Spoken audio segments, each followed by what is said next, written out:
الحمد لله رب العالمين والصلاة والسلام على سيد الأنبياء والمرسلين اما بعد۔ آج کا ہمارا جو ٹاپک ہے جس پر انشاءاللہ ہم بات کریں گے، اس کو میں نے عنوان دیا ہے کہ بچوں سے محبت اور ان کو نصیحت، یہ دو ان کے الگ الگ حق ہیں بڑوں پر، اور دو الگ الگ فرائض ہیں۔ اس ٹاپک کی ضرورت کیوں پیش آ رہی ہے؟ ہمارے یہاں ایک بہت بڑا مسئلہ ہے کہ نئی نسل کو دین کی طرف لانے میں بہت زیادہ مسائل ہیں جن کا ہمیں سامنا ہے۔ بچے اپنے والدین سے دین اور نصیحت کو قبول کرنا ان کے لیے اس تہذیب میں اور ان بدلتے حالات میں مشکل سے مشکل تر ہوتا جا رہا ہے، اور پچھلی نسل میں اور اس نسل کے اندر جو فاصلے ہیں وہ بڑھ رہے ہیں مسلسل، اور یہ کافی عرصے سے ایسا ہو رہا ہے۔ البتہ اس کو مختلف انداز سے ہمارے یہاں پر کنٹرول کیا جاتا رہا ہے، کہیں پر جو ہے اسکول سسٹم کے ذریعے، کہیں مدرسہ سسٹم کے ذریعے، کہیں پر خاندانی نظام کے ذریعے، ٹھیک ہے، مختلف انداز میں اس کو کنٹرول کیا جاتا رہا ہے، اور وہ تقریباً جتنے بھی انداز یہاں پائے گئے ہیں ان میں زیادہ تر دباؤ کا، زیادہ تر جو ہے وہ پریشر ڈیولپ کرنے کا اور خوف میں رکھنے کا اور جو ہے بلیک میل کرنے کا، مختلف انداز کے جو ذہنی جو تشدد ہے، یعنی اگر ہم سری اور دو ٹوک انداز میں کہیں تو تقریباً وہ انداز یہاں رکھے گئے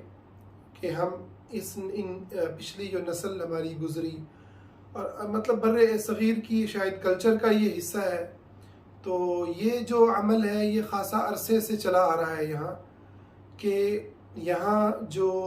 لوگوں کو، اپنی اگلی نسل کو جو ان کی اصلاح کرتے ہیں، ان کی نصیحت کرتے ہیں، وہ بنیادی طور پر انہیں کنٹرول کرنے کا عمل ہوتا ہے، بنیادی طور پر انہیں پریشر میں لا کر کے، انہیں دباؤ میں لا کر کے رکھنے کا عمل ہوتا ہے، جس کی بہت ساری شکلیں ہم بیان بھی کرتے رہتے ہیں، اور وہ معاشرے میں عام تھی۔ اسکولوں میں ٹیچرز کا مارنا، مدارس میں قراء حضرات کا طلباء کو مارنا، خاندان میں چھوٹے بچوں کا جو ہے ان کو، بڑوں کا ان کو ڈانٹ ڈپٹ کرتے رہنا، اور جو ہے ان کی مار پٹائی ان کی ہوتی رہنا، اور اس سارے عمل کو جو ہے وہ تربیت کا ایک ہم عنوان دیتے تھے۔ اب ہوا یہ ہے کہ اس صدی میں کہیں یا ان دہائیوں میں خاص طور پر جب سے یہ انٹرنیٹ عام ہوا اور موبائل جو ہے بچے کے ہاتھ کے اندر آیا، تو اس سے یہ ہوا کہ وہ جو دباؤ کا عمل تھا وہ فیل ہونا شروع ہو گیا۔ اب دباؤ کام نہیں کر رہا۔ اب بچہ جو ہے وہ، آپ اس کو دباؤ میں ڈالتے ہیں تو وہ نفسیاتی امراض اس کے پچھلی زمانے کی نسبت، پچھلی نسل کی نسبت کہیں زیادہ تیزی سے اس کے اندر ظاہر ہوتے ہیں، اور بڑی تیزی سے آپ دیکھتے ہیں کہ وہ بچہ جو ہے، بہت ساری واقعات تو خودکشیوں کے اوپر جو ہے وہ جا کر کے ختم ہوتے ہیں۔ بہت سارے مسائل کے اندر ہم دیکھتے ہیں کہ الحاد جو ہے وہ اس کی طرف لوگ جو ہے راغب ہو جاتے ہیں، بچہ اس کی طرف راغب ہو جاتا ہے کہ وہ اللہ رب العزت کا انکار اور ملحدین سے متاثر ہونا، اور وہ باتیں جو ملحدین کر رہے ہیں ان کے اندر وہ جو ہے اپنی نجات یا اپنی آزادی یا اپنی جو اس کی فطرت کو جو دبایا گیا ہے اس کا جو انتقام ہے وہ اس صورت کے اندر جا کر کے لیتا ہے۔ اس لحاظ سے میں سمجھتا ہوں، اور میری اپنی ذاتی رائے، کیا اہل علم کی یہ رائے ہے کہ الحاد جو ہے بنیادی طور پر مسلم سوسائٹی میں کوئی علمی چیز نہیں ہے، بلکہ یہ ایک نفسیاتی مسئلہ ہے نفسیاتی مسائل کا ایک جو ہے نتیجہ ہے، جس کے نتیجے میں پھر یہ باتیں شروع ہو جاتی ہیں جو بالکل ہی بے بنیاد باتیں ہیں۔ اور اسی طرح سے پھر اور مختلف قسم کے جو مسائل ہیں، کہیں پر آپ دیکھیں گے کہ جو ہے وہ بے حس ہو جاتا ہے، ایک خاص عمر میں بہت زیادہ اس کو مذہب کی بعض باتیں، بعض جو دین کی بعض امور ہیں وہ اس کو بہت اس میں شدت اختیار کر لیتا ہے، اور پھر وہ شدت جو ہے وہ مختلف جو ہے رنگ جو ہے وہ بدلتی رہتی ہے۔ اس حوالے سے میں نے ایک پوسٹ لکھی تھی، اللہ تعالیٰ نے میرے ذہن میں یہ الفاظ ڈالے جو مجھے بڑے ہی خوبصورت لگے کہ نفسیاتی مسائل کے ساتھ جب ہم دین کو ملغوبہ بناتے ہیں تو اس کی مثال ایسے ہوتی ہے جیسے آپ جو ہے سیمنٹ کے اندر پانی ڈال دیں، سیمنٹ کی بوری لائیں اور اس بوری کو بارش میں رکھ دیں، تو اس سے کیا ہوگا کہ وہ نہ بارش اسے کوئی فائدہ دے گی، نہ وہ سیمنٹ کسی کام کا رہے گا، وہ پتھر ہو جائے گا اور بیکار ہو جائے گا۔ تو اسی طرح سے جو نفسیاتی امراض ہیں ان کے ساتھ جب ہم دین کو کنیکٹ کرتے ہیں، یا وہ کہیں کہ دین کے ساتھ وہ آ کر کے جو ہے ایک اس مطلب ہے کہ شکنجہ بناتے ہیں، تو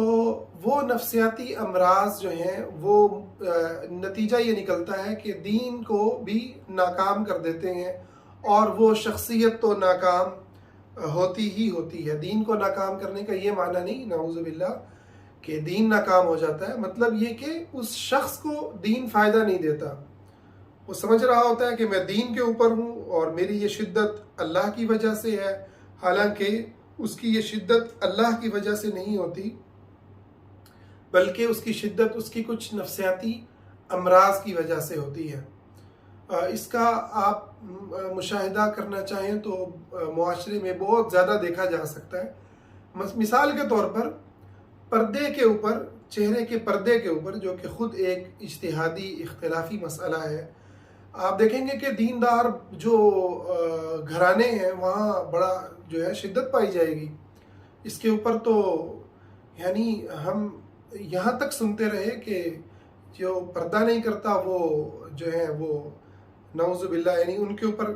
گندے سے گندہ لفظ اور گندے سے گندہ بہتان، اس کو میں زبان سے ادا کرنا مناسب نہیں سمجھتا، صرف چہرے کے پردے کے اوپر کہ جی وہ تو بے پردہ لوگ ہیں، وہ تو یوں اور وہ ہیں۔ تو اس اتنا شدید رویہ کہ جہاں اختلاف کی گنجائش موجود ہے، مگر غیبت کرنا، چغلی کرنا، جھوٹ بولنا، یعنی وہ باتیں جو کبیرہ گناہ ہیں، جو قرآن و سنت میں کبیرہ گناہ کے طور پر بیان ہوئی ہیں، ان کے اوپر خاموشی ہے، بلکہ ان کے ہم عادی ہیں، ان کے دینی طبقوں کے اندر وہ مختلف انداز میں پریکٹس ہو رہی ہوتی ہیں۔ تو یہ جو مسائل پیدا ہو رہے ہیں اب ایک بڑے جو ہے وہ پیمانے پہ ہمیں نظر آ رہے ہیں کہ اب نئی نسل جو ہے وہ اس دباؤ میں نہیں آ رہی، اور وہ دباؤ کے جو رویے تھے وہ فیل ہوتے چلے جا رہے ہیں۔ تو اس لحاظ سے بڑا سخت وقت ہے اور بڑی اہم ضرورت ہے کہ ہم خود بڑے اللہ کے دین سے سیکھیں کہ تربیت کسے کہا جاتا ہے، ہم سیکھیں کہ ہم نے جو اب تک کیا اس میں کیا غلط تھا اور کیا صحیح تھا، کیا دین کے مطابق تھا اور کیا دین کے خلاف تھا۔ اس کے لیے انا کو توڑنا پڑے گا، انا کے بت کو توڑنا پڑے گا، اور صرف اپنی انا نہیں، اپنے خاندان کی انا، اپنے بڑوں کی انا، اپنے بڑوں کی جو ہے وہ ان کی کامیاب پالیسیوں کی انا، یعنی ان تمام چیزوں کو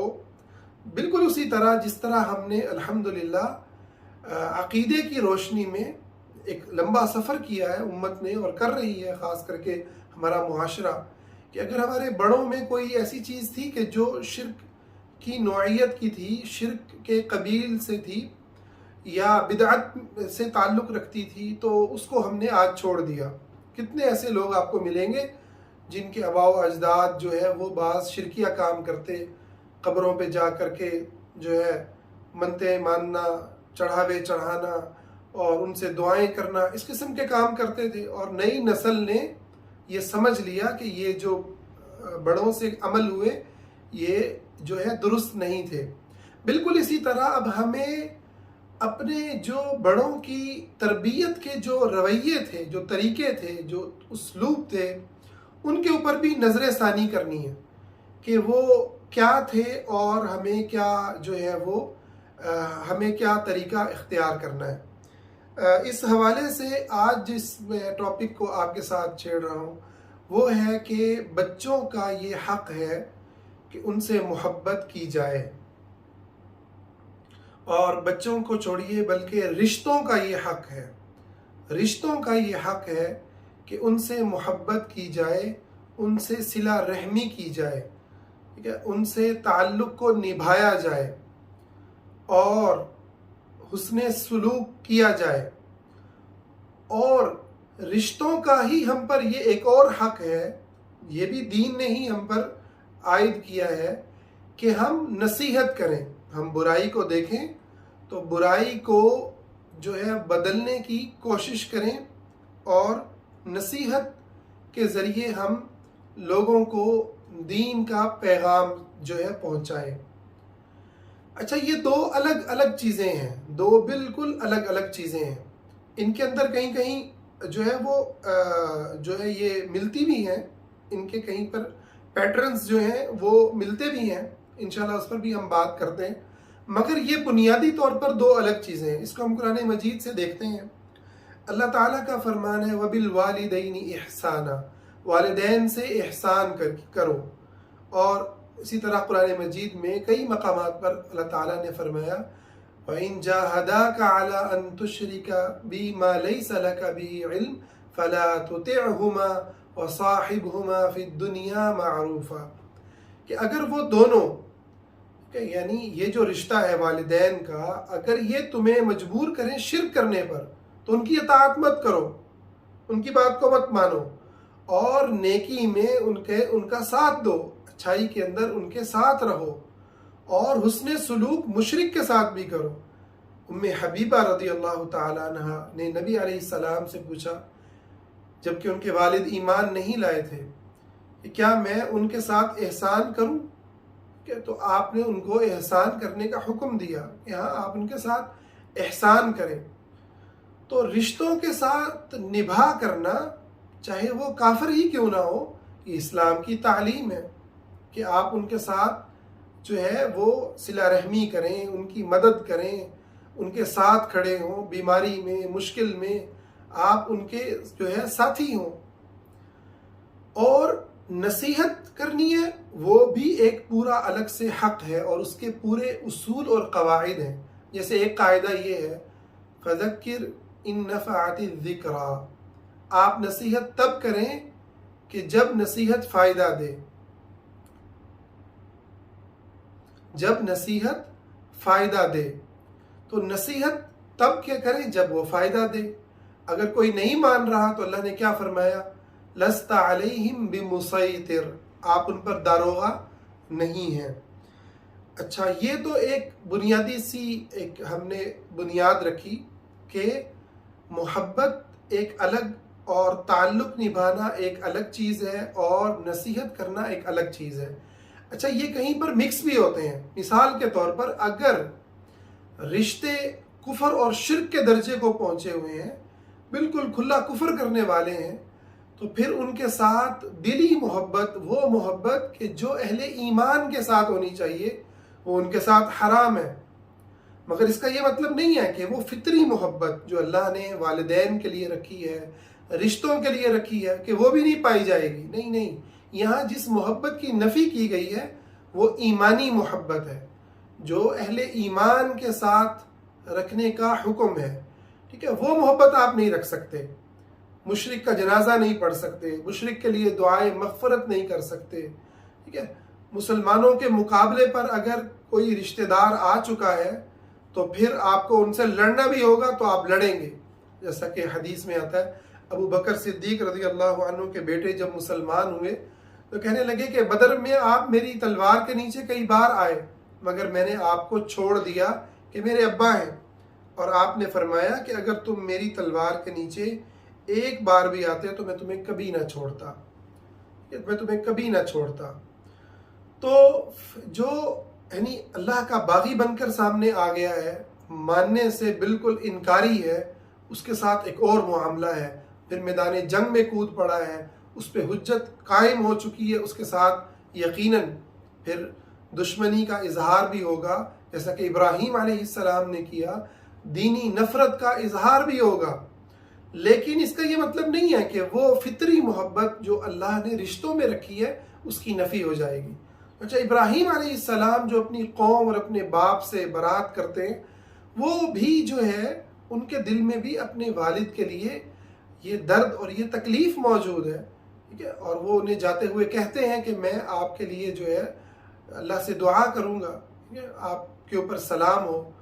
اللہ سے میں دعا کروں گا۔ ان کے لیے درد دل محسوس کرنا، ان کی ہدایت کے لیے کوئی اتنا بڑا باغی بھی ہو جائے تب بھی، ٹھیک ہے، اور اس کے ساتھ یہ اعلان اپنی جگہ پر کہ میں تمہارا دشمن ہوں، دین کے اندر تم جس جگہ پر کھڑے ہو میں ایک اللہ کی عبادت کرنے والا ہوں، تو یہ یعنی بالکل ایک اور چیز ہے۔ اچھا، اب ہم اپنے معاشرے میں آتے ہیں، یہ تو ایک دین کی بنیادی بات ہے۔ اب ہمارے بچے نہ کافر ہوتے ہیں نہ مشرک ہوتے ہیں، ٹھیک ہے، نہ وہ شرک کر رہے ہوتے ہیں کہ ہم کہیں کہ جی وہ تو شرک میں چلے گئے ہیں، نہ وہ کفر کر رہے ہوتے ہیں، زیادہ سے زیادہ وہ گناہوں کے اندر مرتکب ہوتے ہیں۔ اب ان کے ساتھ جو ہمارا رویہ ہے، ان کو جو نصیحت کرنی ہے، آپ دیکھ رہے ہیں کہ لڑکی جو ہے مثال کے طور پر وہ موسیقی سن رہی ہے بیٹی، یا بیٹا جو ہے وہ کوئی کسی گناہ میں مبتلا ہے، تو اب اس ماحول میں ہمیں یہ دیکھنا ہوگا کہ میرا کیا طرز عمل اسے اللہ کے قریب کرے گا۔ کہ آپ اپنے جذبات، اپنے غصہ، اس سارے کو آپ جو ہے نا وہ سمجھیں گے کہ یہ میں نے جو ہے نا اس کا اظہار یہ سمجھ کے کرنا ہے کہ یہ میرا بیٹا ہے، یہ میری بیٹی ہے، یہ میرے رشتہ دار ہیں، یہ میرے والدین ہیں، یہ میرے بہن بھائی ہیں، انہیں میں نے اللہ کے قریب لانا ہے۔ وہاں وہ جو مقام ہے حکمت کا مقام ہے، غور و فکر کا مقام ہے کہ میں انہیں کیسے اللہ کے قریب رہوں۔ اللہ کو ماننے والے ہیں، اللہ پر ایمان رکھنے والے ہیں، کلمہ طیبہ پڑھنے والے ہیں، ایمان ان کا درست ہے لیکن عمل کے اندر کوتاہی ہے۔ تو اس پہلو میں آپ کو یہ بات یاد رکھنی چاہیے کہ آپ نصیحت کو اچھے سے اچھے اس کے لیے مواقع تلاش کریں، نصیحت کے اچھے سے اچھے اسلوب اختیار کریں۔ جب نصیحت فائدہ نہیں دے رہی، انہیں آپ سے دور کر رہی ہے، ان کے دل میں آپ کے لیے نفرت پیدا کر رہی ہے، ان کے دل میں آپ سے بغاوت پیدا کر رہی ہے، تو ان کو نصیحت مت کریں۔ کچھ الفاظ سے وہ ٹریگر ہو رہے ہیں، کچھ الفاظ ایسے ہیں جن کو وہ سن کے ہی بھاگ جاتے ہیں، تو وہ الفاظ ان کے ساتھ مت بولیں۔ دیکھیں، جہنم سے ڈرانا تبھی اس کا کہا گیا ہے نا کہ جب کوئی جہنم سے ڈرے، ٹھیک ہے۔ اب آپ جہنم سے ڈرا کے ایک شخص کو آپ کو محسوس ہو رہا ہے کہ یہ بچے جو ہیں جہنم کا سن کے یہ تو جہنم کو ایزی لے رہے ہیں، یا نعوذ باللہ من ذالک کسی ایسے ظالم انسان نے ان کے ذہنوں کو اندر ایسا کچھ انڈیل دیا ہے، اور خاص طور پر آج کے میڈیا نے، کہ یہ کہتے ہیں اچھا جو ہوگا پھر دیکھی جائے گی۔ تو پھر اس کا مطلب ہے کہ اب آپ کو سوچنا چاہیے کہ آپ ان کو جو ہے بدزن مت کریں، آپ دیکھیں کہ اچھا یہاں جنت کا فائدہ جو ہے، جنت کا تذکرہ فائدہ دیتا ہے۔ اور اس سب سے بھی زیادہ جس بات کو میں اہم سمجھتا ہوں وہ ہے تعلق بنانا، جس سے ہماری پچھلی نسلیں محروم رہی ہیں۔ جیسے میں نے یہ بات کہی کہ ہماری پچھلی نسلوں نے ہمیں سکولوں کے حوالے کیا، ہمیں مولیوں کے حوالے کیا، ہمیں خاندان کے حوالے کیا، حتیٰ کہ ہمیں گلی محلے کے ہمسایوں کے حوالے کیا کہ اس کو جہاں دیکھو الٹی سیدھی حرکت کر رہا ہے، اس کے 4 لگا دو، ٹھیک ہے۔ تو یہ ہمارا پیٹرن تھا جس کے اوپر ہم جوان ہوئے۔ بہت کم لوگ تھے جنہوں نے اپنے بچوں کو وقت دیا، جنہوں نے، کیونکہ وہ شاید ایسا اسٹرگل کا زمانہ تھا، اس کے بہت سے عذر ہوں گے، وہ دیے جا سکتے ہیں، مگر ہمیں یہ ماننا ہوگا بہرحال تعلق نہیں تھا وہاں. اور اس کی بڑی مثالیں آپ کے سامنے ہوں گی کہ ابا جی کا احترام تو بہت پایا جاتا ہے، مگر ابا جی کے پاس بیٹھنا بڑا مشکل ہوتا ہے اولاد کے لیے. جس گھر میں جب ابا جی داخل ہوتے تھے، یعنی بڑھاپے میں تو اور بات ہو جاتی ہے، جب جوانی ہوتی ہے نا، تو ابا جی جب جوانی میں اگر یاد ہو، ٹھیک ہے نا، جو لوگ آج 40s میں ہیں، 50s میں ہیں، 60s میں ہیں، یا اس سے بھی زیادہ ہے، ٹھیک ہے، یا 30s میں ہیں، وہ لوگ سوچ سکتے ہیں کہ جب ابا جی جوان تھے تو کیا ہوتا کیا تھا، دادا جی کا کیا جو ہے وہ اثر ہوتا ہے، ٹھیک ہے، بزرگوں کا ہمارے یہاں عام طور پر کیا رویہ معاشرے میں ہوتا ہے کہ جب وہ کمرے میں داخل ہو رہے ہیں تو بچے ایک ایک کر کے جو ہے وہ کمرے سے نکلتے چلے جا رہے ہیں. تو یہ تعلق نہیں تھا، ماؤں کا بھی تعلق نہیں تھا، ماؤں نے پورے جو ہے وہ کنبے سنبھالے ہوئے تھے. آج بھی ایسا ہی ہے، آج کون سا تعلق ہے، آج بھی یہی جو ہے المیہ ہے. تو ماؤں کا بھی تعلق نہیں تھا، وہ اپنے جو ہے وہ جوائنٹ فیملی سسٹم ہے، وہاں پہ ذمہ داریاں ہیں، صبح وہ بیچاری اٹھتی ہیں اور وہ پورے انہوں نے جو ہے وہ گھر کے نظام کو سنبھالنا ہے، مہمانوں کا آنا ہے، رشتوں کا معاملات ہیں، فلاں ہے. بچے یعنی آپ کو اس سسٹم میں کہیں پہ ایسے نظر نہیں آئیں گے کہ بچوں پہ فوکس آپ جو ہے نا وہ کر رہے ہوں. ٹھیک ہے، بچوں کو لے کر کے جو ہے ان کے ساتھ باتیں ہو رہی ہیں، ان کے ساتھ ان کی سنی جا رہی ہے، ان کی پریشانیاں سنی جا رہی ہیں. یعنی بلکہ اب نا میں تو بڑا حیران ہوتا ہوں کہ ابھی جو لوگ ایسا کرتے ہیں انہیں ہمارا معاشرہ جو ہے، خاص طور پر جو دینی کلچر ہے، وہ اسے ہضم نہیں کر پا رہا. وہ اسے یہی سمجھتا ہے کہ یہ مغرب سے آیا ہے. ٹھیک ہے، یہ مغربیت زدہ لوگ ہیں. ٹھیک ہے نا، یہ کیسے لوگ ہیں جو بچوں کو وقت دے رہے ہیں، بچوں کے ساتھ پارکوں میں جا رہے ہیں، کھیل رہے ہیں، کود رہے ہیں، بچوں کو جو ہے نا جی سیر و تفریح کرا رہے ہیں. ٹھیک ہے، تو آپ کو آج بھی آپ کو علماء کے گھرانے، دینی لوگوں کے گھرانے، اسلامی قیادتوں کے گھرانے، اور علماء کی بات نہیں، آپ کسی بھی تحریک کو لے لیں، ٹھیک ہے نا، بڑی پڑھے لکھے لوگوں کو لے لیں، جماعت اسلامی کے لوگ ہیں، تنظیم اسلامی کے لوگ ہیں، تبلیغی جماعت ہے، اہل حدیث، جتنے بھی آپ جو ہے وہ کام لے لیں، جو دین سے منسلک طبقے ہیں، عام طور پر کہ آپ کو اس میں جو جتنا ایکٹیو ہوگا نا، جتنا بڑا فیس ہے اس کا آپ کو نظر آئے گا، وہ اتنا زیادہ اپنے بچوں کو کس چیز میں نظر آئے گا. ماشاءاللہ میرے بیٹے نے حفظ کر لیا، ماشاءاللہ میری بیٹی نے حافظہ بن گئی. ٹھیک ہے، وہ اس کی جو ساری تعریفیں ہیں، اس کی جو ساری وہ بچوں کی پروگریس کے اوپر ہوگی. میرے بیٹے نے یہ کر لیا، میرے بیٹے نے وہ کر لیا. رہا یہ کہ وہ اپنے بچوں کے ساتھ کرکٹ کھیلتا ہوا نظر آئے، وہ اپنے بچوں کے ساتھ فٹ بال کھیلتا نظر آئے، وہ اپنے بچوں سے جو ہے وہ پارکوں میں لے جا کے ان کے ساتھ دوڑ لگاتا ہوا نظر آئے، ان سے باتیں کرتا ہوا نظر آئے. یہ آپ کو معاشرے کے ان لوگوں میں تو نظر آئے گا کہ جو عام لوگ ہیں، جو دینی لوگ، یعنی بہت زیادہ دیندار نہیں ہیں، ایکسٹرا دیندار نہیں ہیں، یا عام کاروباری لوگ ہیں یا پڑھے لکھے لوگ ہیں. ٹھیک ہے، آپ کو ان کے یہاں نظر آئے گا. یہ ایک بڑی خطرناک چیز ہے. یعنی اگر یہ مسئلہ یعنی اس لیول کا نہ ہو تو مجھے بات کرنے کی ضرورت نہیں تھی. مسئلہ اس لیول کا ہے کہ تعلق بنانا، بچوں کو وقت دینا، بچوں کے ساتھ بیٹھنا، ان سے خوش گپی کرنا، ان سے ہنسی مزاح کرنا، ان کے دردوں کو سمجھنا. جیسا کہ نبی علیہ السلام کا طریقہ تھا کہ آپ ایک بچے کی چڑیا مر گئی اور آپ آ کر کے پوچھتے ہیں کہ اے عمیر، وہ کیا بنا تیری چڑیا کا. ٹھیک ہے، بچوں کو گود میں اٹھاتے ہیں سفر سے آتے ہوئے، ان کا بوسہ لیتے ہیں اور ان کے ساتھ جو ہے وقت گزارتے ہیں. اور آپ دیکھیں کہ ایک بچے کو کام پہ بھیجا ہے، انس بن مالک رضی اللہ عنہ، اور وہ بھول گئے ہیں کہ مجھے کیا کام بھیجا تھا. سبحان اللہ. اور آپ خود نکلیں اور جا کر کے انس کو کہا بھئی ہاں، ٹھیک ہے، وہ انس کو یہ تک نہیں پوچھا کام کیوں نہیں کیا. فرماتے ہیں کہ میں نے 10 سال نبی علیہ السلام کی خدمت کی، آپ نے کبھی نہیں پوچھا یہ کیوں کیا اور کبھی کیوں نہیں کیا. آپ ذرا ہمارے اپنے کلچر میں آئیں. ٹھیک ہے نا، ہمارے کلچر میں کیا ہوتا ہے، ٹھیک ہے، وہ دین پہ تو ماریں پڑتی ہیں، نماز نہیں پڑھی، یہ نہیں کیا، وہ نہیں کیا، اس پہ تو سختی ہوتی ہے. یعنی ہر چیز پہ ہی سختی ہوتی ہے. بچہ باہر گیا بھول گیا اس پہ سختی ہے، بچے سے کچھ ٹوٹ گیا اس کے اوپر ڈانٹ ہے، ٹھیک ہے، بچے نے مطلب ہے کہ باہر لڑائی کر کے آ گیا اس کے اوپر اس کی کلاس لگنی ہے، وہ ٹیوشن پہ نہیں گیا تب کلاس لگنی ہے۔ تو یہ جو ہماری پچھلی نسل تھی وہ تعلق سے محروم تھی۔ اچھا، اب سونے پہ سہاگا یہ ہوا، المیہ یہ ہوا کہ ہم نے جب دین کو اپنایا تو ہم نے دین کا صرف یہ ایک پہلو جو ہے وہ زبردست طور پر لے لیا، نصیحت۔ وہ حدیثیں ہمیں ساری یاد آ جائیں گی، 10 سال کا بچہ ہو جائے نماز نہ پڑھے اس کو مارو، ٹھیک ہے۔ اچھا، وہ سارا پہلو جو تعلق بنانے کا تھا، جو محبت ڈالنے کا تھا، جو بوسہ لینے کا تھا، جو سینے سے لگانے کا تھا، ٹھیک ہے، جو عدل و انصاف کرنے کا تھا، بیٹی بیٹے دونوں میں کے ساتھ برابری کرنے کا تھا، ٹھیک ہے، وہ ساری کی ساری باتیں آپ کو غائب نظر آئیں گی، وہ معاشرے میں موجود نہیں ہے،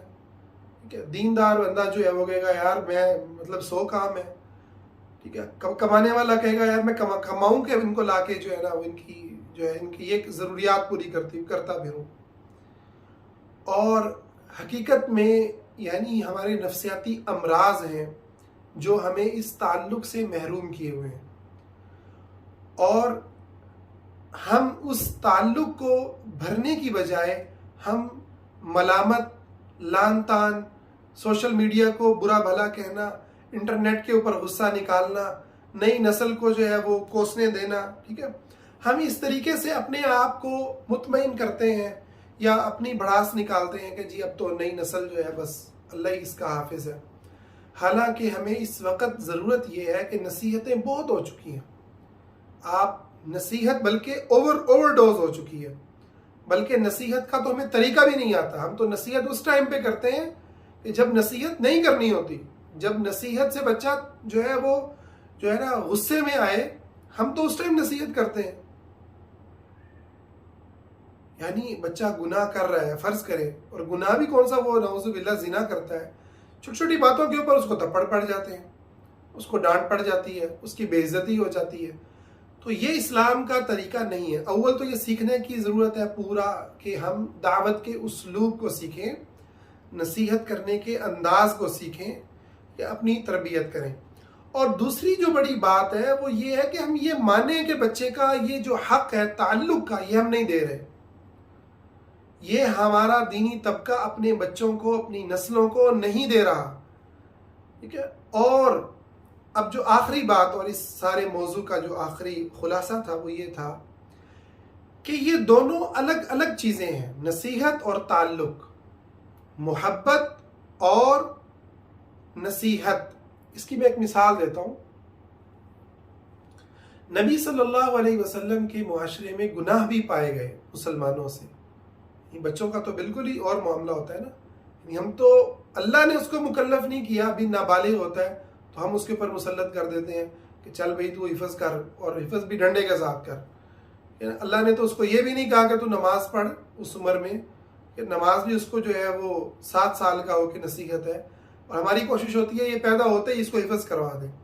کیونکہ ہم خود بڑے گناہگار ہوتے ہیں، تو ہماری چاہت ہوتی ہے کہ ہمارا بچہ اب صحابی کے لیول کا جو ہے نا اس کا کہیں ایمان ہو جائے۔ تو بجائے اس کے اپنے آپ کو بدلیں، بجائے اس کے ہم اپنی اصلاح کریں، ہم اس بچے کو جو ہے تختہ مشق بناتے ہیں اپنی خواہشات کے لیے، اور اس کو ڈنڈوں کے حوالے کرتے ہیں، اس کو ایسے غیر فطری ماحول کے حوالے کرتے ہیں جہاں اس کو جو ہے حفظ کے نام پر اس کے ساتھ وہ کچھ ہوتا ہے کہ جس کے اوپر اگر ہم سوچنا شروع کر دیں تو ہماری اصلاح ہو، ہمیں پتہ چلے کہ یہ جو بچے کی استاد بے شک ڈنڈا نہ بھی مارے، جو بے عزتی کر رہا ہے، کہ اس کو جو برے برے القاب سے پکار رہا ہے، ٹھیک ہے نا، وہ کالے، چھوٹے، موٹے، پتلے، یہ تو عام ہماری کاریوں کی زبان ہے، الا من رحم اللہ، یقیناً اچھے لوگ بھی موجود ہیں، اللہ ان کی کثرت فرمائے، اور ایسے اداروں کی بھی کثرت فرمائے جو ان چیزوں کا خیال رکھتے ہیں۔ تو یعنی ایک چیز نہیں، یہ جو ہم عمل کر رہے ہیں یہ سوچنے کی چیز ہے کہ یہ ہم اپنے بچے کو فتنوں کے اندر دھکیل رہے ہیں۔ آج کے دور میں حفظ سے کہیں زیادہ اہم بچے کے دل میں قرآن کی محبت پیدا کرنا ہے۔ مسجد کے اندر نابالغ بچے کے 5 وقت جانے سے اہم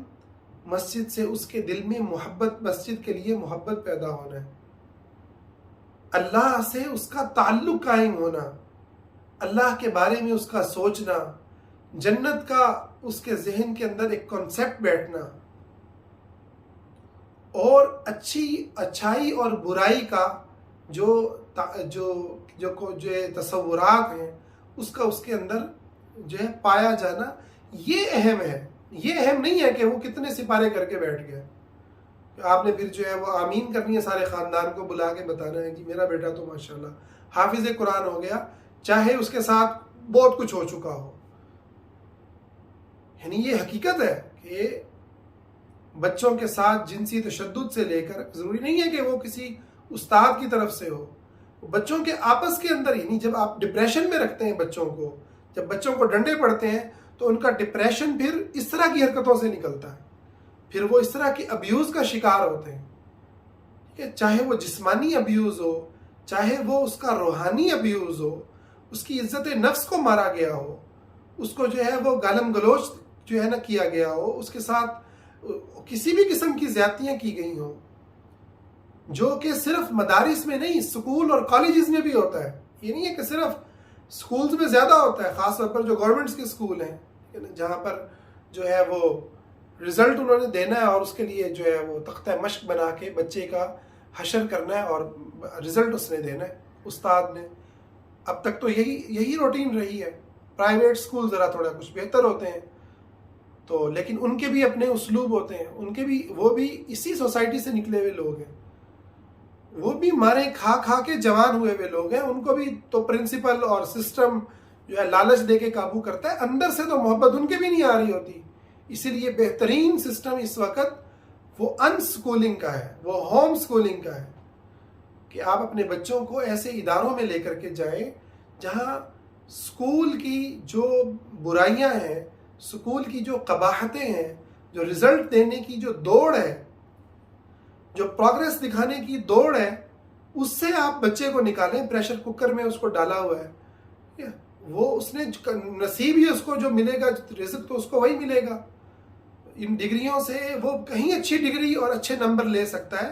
اگر وہ دماغی طور پر ریلیکس ہو، اگر اس کے مقابلے نہ ہو رہے ہوں کہ جی دیکھو فلاں کے اتنے نمبر آئے اور تیرے اتنے نمبر آئے، ٹھیک ہے نا، پوزیشنز کے نام پہ اس کو ذلیل نہ کیا جا رہا ہو۔ بہت ساری چیزیں ہیں، اس پر ایک الگ ٹاپک ہے، اس پر کبھی جو ہے انشاءاللہ بات کریں گے۔ خاص طور پر ہمارے جو بھائی ہیں نعمان، ان کا تو یہ اسپیشلٹی ہے، میں چاہوں گا انشاءاللہ کہ ان کا ایک سیشن اس کے حوالے سے کروائیں، اور وہ یہاں B17 میں باقاعدہ ادارہ چلا رہے ہیں اس وقت ہوم سکولنگ کے حوالے سے، بلکہ اس کو وہ ان سکولنگ کا نام دیتے ہیں۔ ماشاءاللہ بہت ہی کامیابی سے بچے وہاں پڑھ رہے ہیں، اور اس حوالے سے دانیال حقیقت جو ایک اسکالر ہیں، ان کا پورا ایک منہج ہے، پورا ان کا ایک سلیبس ہے جو انہوں نے متعارف کروایا ہے، اور اسی طرح سے ہمارے سر سلمان آصف صدیقی صاحب نے بھی اس حوالے سے کافی سارا کام کیا ہے۔ تو خیر، اب اس دور میں مسئلہ اب یہ ہے کہ آپ اپنے اوپر کام کریں۔ آپ کا بچہ اگر آپ کو لگ رہا ہے کہ یہ برائی کر رہا ہے تو بجائے غصے میں آئیں، بجائے اس کا موبائل اس سے چھینیں، بجائے اس کو جو ہے وہ برا بھلا کہیں، بجائے اس سے جو ہے نا لڑائی کریں اور اس سے نفرت کریں اور اس کو جو ہے نا سنائیں، ٹھیک ہے، اس کو جہنم جنت کی باتیں اس ٹائم کرنا شروع کر دیں، ٹھیک ہے۔ یہ سارے کام کرنے سے آپ کی یہ نئی نسل آپ کے نزدیک نہیں ہوگی، یہ بات لکھ لیں، نزدیک نہیں لگے گی آپ کے۔ ہاں، آپ اس کو اپنے ابا جی، ان کے ابا جی سے ڈرا کے آپ فلاں کو بتا دوں گی، فلاں کو بتا دوں گی، معاشرے کو پتہ چل جائے گا، ٹھیک ہے، سوسائٹی کو پتہ لگ جائے گا اور لوگ کیا کہیں گے، ٹھیک ہے نا، یہ ساری باتیں کر کے آپ اس کو ایک ایسا منافق تو بنا سکتے ہیں کہ جو ظاہر میں ماشاءاللہ بڑے ہی جو ہے نا وہ ظاہر اس کا اسلام ہوگا اور باطن میں وحشی درندہ ہوگا۔ یہ، اور میں بڑے دکھ سے یہ بات کہتا ہوں کہ آج جس نسل کے اندر ہم جی رہے ہیں، ہمارے سے پچھلی نسل میں یہ چیزیں نہیں تھیں، کیونکہ ان کو ایسا ماحول نہیں ملا تھا، ٹھیک ہے نا۔ میرے والد صاحب اللہ تعالیٰ کے ولی انسان ہیں الحمدللہ، بڑی انہوں نے کتابیں لکھی، ڈاکٹر سید شفیق الرحمان، ٹھیک ہے، اور بہت سارے لوگ پچھلی نسل کے، آپ کو وہ ولی اللہ کے ولی ملیں گے، ٹھیک ہے؟ کیونکہ ان کو اللہ تعالیٰ نے ایسے ماحول میں رکھا، چاہے ان کو ان کے والدین کی طرف سے یہ ساری اب نارملٹیز وہاں پر بھی ہوئی ہوں گی، لیکن وہاں یہ دنیا نہیں تھی انٹرنیٹ کی، وہاں یہ عیاشیوں کی دنیا نہیں تھی جو آج مجھے اور ہمارے بعد آنے والی نسلوں کو مل رہی ہے۔ یہ جو آج 30s اور 40s میں ہیں، جو ٹچ موبائل اور انٹرنیٹ کے جو ہے وہ سارے خفیہ راستے جانتے ہیں، ٹھیک ہے، تو آج جو چیز میں ہماری نسل کو اور ہمارے سے نچلی نسل کو، جو ہمارے سے بھی کہیں آگے فاسٹ ہے، وہ پچھلی نسلوں کے ساتھ نہیں ہوا تھا۔ یہ بہت بڑا واقعہ ہے، یہ بہت بڑا واقعہ ہے۔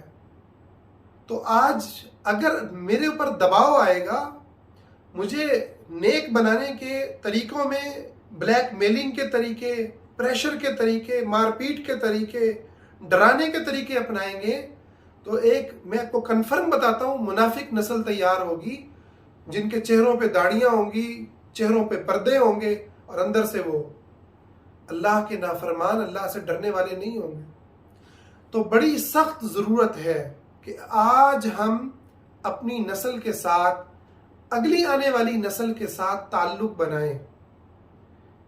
انہیں ہماری سب سے بڑی کامیابی یہ نہیں ہے کہ آپ اس کے ظاہر کو ٹھیک کر دیں، وہ آپ کے سامنے آئے تو کوئی برائی نہ کریں۔ یاد رکھیں کہ وہ تنہائی کے اندر وہ کچھ کر سکتا ہے کہ وہ آپ جو ہے نا ہزاروں کیمرے لگا کر بھی نہیں دیکھ سکتے۔ اس کے پاس وہ جو ہے، اس کے پاس انسٹرومنٹس موجود ہیں، وہ ایپس موجود ہیں، وہ جگہ موجود ہے کہ آپ اس کا سوچ بھی نہیں سکتے۔ تو اس کو پریشر کوکر میں نہ پکائیں، اور خود کو سمجھیں کہ آپ پکے ہیں، ٹھیک ہے؟ اس کو سمجھنے کے لیے آپ کو اپنے ساتھ بیٹھنا ہوگا، سیرت النبی کو دیکھنا ہوگا،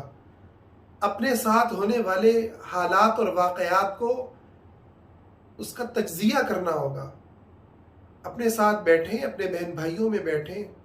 اپنی ہونے والی تربیت پر غور کریں، ہمارے ساتھ کیا ہوا، ہم نے کیسے تربیت پائی۔ جب تک ہم مانیں گے نہیں کہ ہماری پچھلی نسل میں کیا غلطیاں تھیں، یاد رکھیں،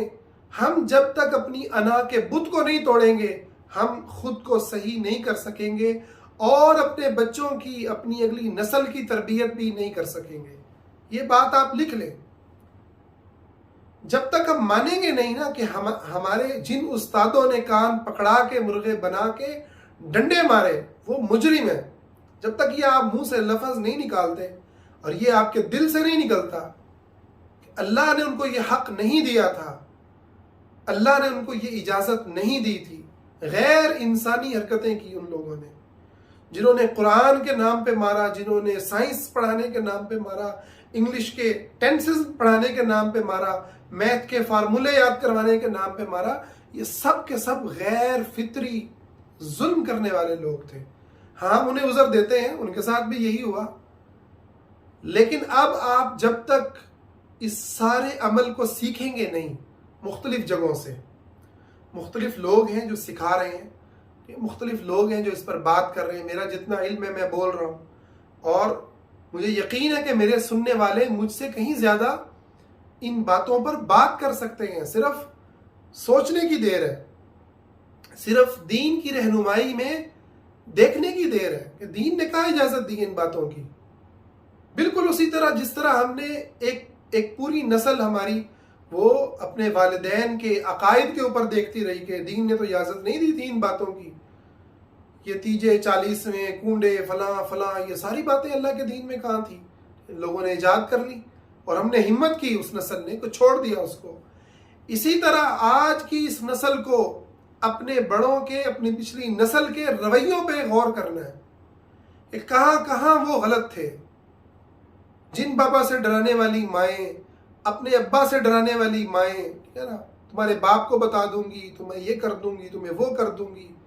یہ جتنے عمل ہوئے ہیں، اور یہ جو خاندان کے بڑوں کی ایک دوسرے کی برائیاں، بچوں کو سنانے والی کہانیاں، ماں سناتی ہے تیری پھپھو نے یوں کیا، پھوپھی سناتی ہے تیری ماں نے یوں کیا، ٹھیک ہے نا، کوئی کسی کی سناتا ہے، کوئی کسی کی سناتا ہے، یہ جتنے کام بچوں کے ساتھ کیا گیا نا، یعنی ایک بچہ نہ چاہتا ہے کہ وہ اپنی پھوپھی سے ٹوٹے، اور نہ چاہتا ہے کہ اس کے دل میں اس کی ماں کی جو ہے وہ نفرت آئے، سب سے پہلے تو اس کی ماں ہی ہے، اس کے باپ ہے، اور پھر اس کے پھپھو بھی ہیں، اور اس کی خالہ بھی ہیں، اور اس کے باقی رشتے بھی ہیں۔ یہ جو بڑوں نے گیم کھیلی ہے نا، یہ جو بڑوں نے گیم کھیلی کہ بچوں کو سنایا گیا کہ یا تو اب تم پھپھو کے بنو گے، یا اب تم اپنی ماں سے ٹوٹو گے، یا پھپھو سے ٹوٹو گے۔ یہ جو بچوں کے ساتھ ظلم کیا گیا، یہ جو ان کے دماغ کے اوپر ہتھوڑے مارے گئے، یقین مانیں یہ ایسے درد کے ہتھوڑے ہیں، جب آپ اس پہ سوچیں گے تو آپ دھڑے مار مار کے روئیں گے کہ کتنا بڑا وزن ہے جو اس جنریشن نے اٹھایا ہے، جو اس جنریشن نے اٹھایا ہے۔ اور یہ تو ایک بات ہے نا، نہ جانے کتنی باتیں ہیں، کتنی باتیں ہیں۔ یعنی اس بچے کو جس کو کان پکڑا کے آپ نے ڈنڈے مارے ہیں، جوتے مارے ہیں، وہ معاشرے میں کیا مطلب کیا اپنے ساتھ بیٹھنے کے بھی لائق نہیں رہتا۔ آپ کہتے ہیں کہ یہ جو ہے معاشرے میں اتنی گریوی حرکتیں کیوں ہوتی ہیں؟ یہ گریوی حرکتیں انہی حرکتوں کی وجہ سے ہوتی ہیں، کیونکہ پھر آپ انسان کو اتنا گرا دیتے ہیں، اتنا ذلیل کر دیتے ہیں کہ وہ اس کی اپنی عزت نفس ہی نہیں رہتی، تو وہ پھر کیا کرے گا؟ وہ گریوی حرکتیں ہی کرے گا۔ پھر کہیں وہ جنسی درندگی دکھائے گا، کہیں پر وہ مالی کرپشن کرے گا، کہیں پر وہ جو ہے دین کو بیچے گا، اور بہادری اور جرت، مہمان نوازی، یہ تو کہانی ہوئی، یہ تو کہانی ہے۔ تو اس لیے اپنے ساتھ بیٹھیے، غور کر کیجئے کہ ہم کن کن مراحل سے گزرے ہیں، اور پھر اپنی نسل کو اس سے بچائیے، خدارا اپنی نسل کو اس سے بچائیے۔ اپنی نسل کے یقین مانے، آج ہم اپنے بچے کو کانفیڈنٹ دیکھتے ہیں نا، بجائے اس کے کہ ہم خوش ہو جائیں، ہم الٹا اس کا کانفیڈنس توڑنے کے چکر میں ہوتے ہیں۔ بیٹا ایسے بات نہیں کرتے، بھائی وہ شکر تو کرو بات کر رہا ہے۔ پچھلی نسلوں کو تو تھپڑ مار مار کے جو ہے وہ آپ نے چپ کروایا ہوا تھا، ٹھیک ہے نا، خوف سے ڈرا کے آپ نے چپ کرایا ہوا تھا۔ تو یہ ایک المیہ ہے، یعنی یہ ایک ایسی بات نہیں ہے جس کو کوئی کہے کہ یار یہ کوئی دو چار لوگوں کے ساتھ ہوا ہوگا۔ آپ نچلے طبقے میں چلے جائیں، آج بھی وہاں پہ یہی کچھ ہو رہا ہے۔ دیہاتوں میں چلے جائیں جہاں پر ہماری کہتے ہیں کہ 70% آبادی رہتی ہے، 70% آبادی رہتی ہے، آپ ذرا ان میں جا کے سروے کریں کہ وہاں بچوں کے ساتھ کیسے رہتے ہیں، بچوں کی کیسے تربیت کرتے ہیں۔ آپ مڈل کلاس میں آ جائیں، آپ کو یہ مسائل نظر آئیں گے۔ اور اپر کلاس کے اندر بھی مینٹیلٹی یہی ہے، مینٹیلٹی نہیں بدلی۔ ہاں پیسہ آ گیا تو ہر کوئی اپنی اپنی عیاشی میں پڑا، یہ ایک الگ بات ہے۔ سوائے جہاں پر شعور آیا ہو، جہاں پر علم آیا ہو، جہاں کسی نے سیکھا ہے، جو ٹریول کر کے باہر کے ملکوں میں گئے، دوسری اقوام کے اندر رہے، دوسری اقوام کے اندر جا کر کے انہوں نے دیکھا کہ یہ کیسے رہ رہے ہیں، کیسے سیکھ رہے ہیں، اچھی چیزوں کو اڈاپٹ کیا، بس آپ کو وہی لوگ چینج نظر آئیں گے کہ ان کے اندر کچھ جو ہے وہ الحمدللہ بہتری ہے۔ ورنہ عام طور پر آپ کو یہی چیز نظر آئے گی، بہو کے ساتھ کیسے رہا جاتا ہے، یہ کوئی بالکل ایسی کہانی ہے، ہر گھر کی کہانی ہے۔ میں نے ابھی بات کی نا پھپھو اور امی کی جو لڑائی ہے، یہ آپ مطلب ہے کہ کسی گھر کو بھی دیکھ لیں، ہو نہیں سکتا کہ کوئی گھر ایسا ہو جو اس سے بچا ہو، الا من رحم اللہ، شاید ہی کوئی ایسے گھر ہو، وہاں پہ یہ لازماً یہ کہانیاں چلیں گی۔ تو اس ساری بات کو میں سمیٹتا ہوں اور ختم کرتے ہیں کہ ہم اپنی اس نسل کے ساتھ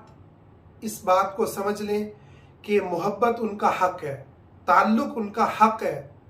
اللہ نے یہ ان کو حق دیا ہے، اور آپ پہ فرض کیا ہے کہ آپ ان کے ساتھ تعلق بنائیں،